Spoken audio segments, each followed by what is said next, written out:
Jesús, la comunidad y el Espíritu. El domingo de la octava de la Pascua es el domingo de la Divina Misericordia. Toda la pasión, muerte y resurrección del Señor que estamos celebrando en estos días no son otra cosa que la mayor manifestación del amor de Dios por nosotros, de su misericordia. Pues la misericordia no es otra cosa que el amor que se expresa en situaciones y actitudes concretas.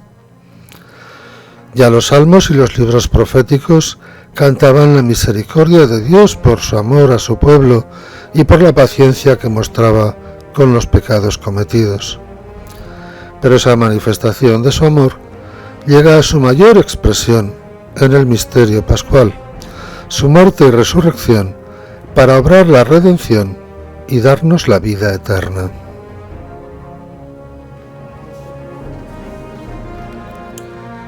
El pasaje evangélico que vemos en la liturgia de este día ocurre en la tarde del día de la resurrección de Jesús y lo volveremos a ver en el domingo de Pentecostés. Tiene pleno sentido, puesto que en la escena que recoge, Jesús derrama el Espíritu Santo sobre su comunidad. Los discípulos están escondidos, con miedo, encerrados por si les podría pasar a ellos lo mismo que han hecho las autoridades religiosas con Jesús. Ellos son la iglesia que está naciendo, la comunidad incipiente. Resucitado, Jesús se pone en medio de ellos. En efecto, la fe cristiana tiene como centro a Jesús. El resucitado ocupa la centralidad del pensar, el sentir y el actuar de la iglesia, esté donde esté.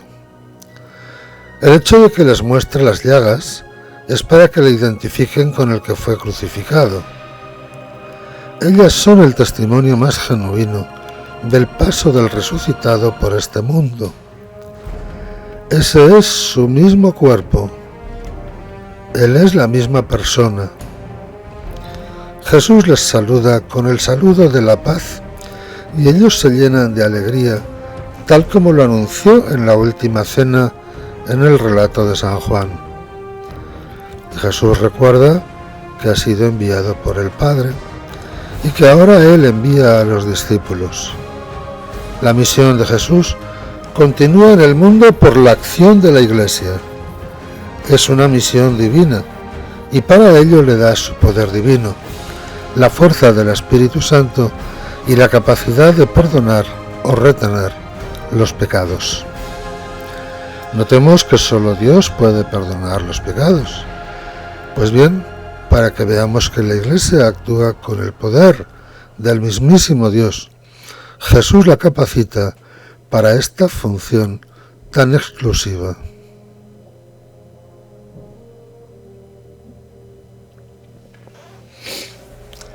A continuación nos expone el episodio que sucede con Tomás, que se resiste a creer que Jesús, vivo, ha estado con ellos y todo lo que les ha dicho y encargado.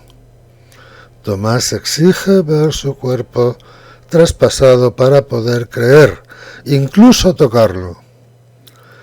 Tomás no estaba capacitado para poder creer, porque no estaba con la comunidad. Los discípulos han creído, sobre todo porque han recibido de Jesús el Espíritu. Tomás estaba apartado de la comunidad y por tanto no lo había recibido.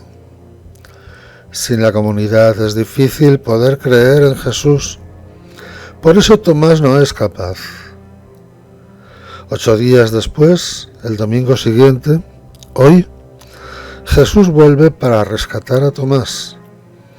De nuevo se presenta entre los discípulos, ocupando la centralidad, y tras el saludo de la paz, se dirige a Tomás. Le complace mostrándole sus llagas, la condición que él había puesto para creer, pero advierte, para aceptar la resurrección, es necesario creerle a él, creer en su palabra, creer en el testimonio de la comunidad. Tomás ha visto lo que quería, pero esto no volverá a suceder. A Dios nadie le puede poner condiciones para nada. El acceso al resucitado se da mediante la fe en Él y por la pertenencia a la Iglesia. Eso significa dichosos los que crean sin haber visto. No seas incrédulo, sino creyente, son palabras dirigidas a todos.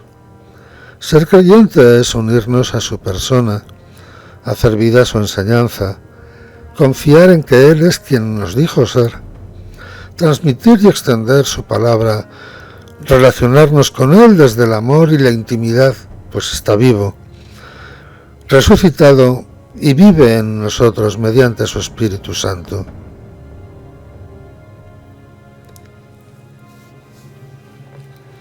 La cita del libro de los Hechos que precede al pasaje evangélico de hoy nos habla de cómo los apóstoles curaban a los enfermos y de cómo la gente se los llevaba para presentarlos ante ellos.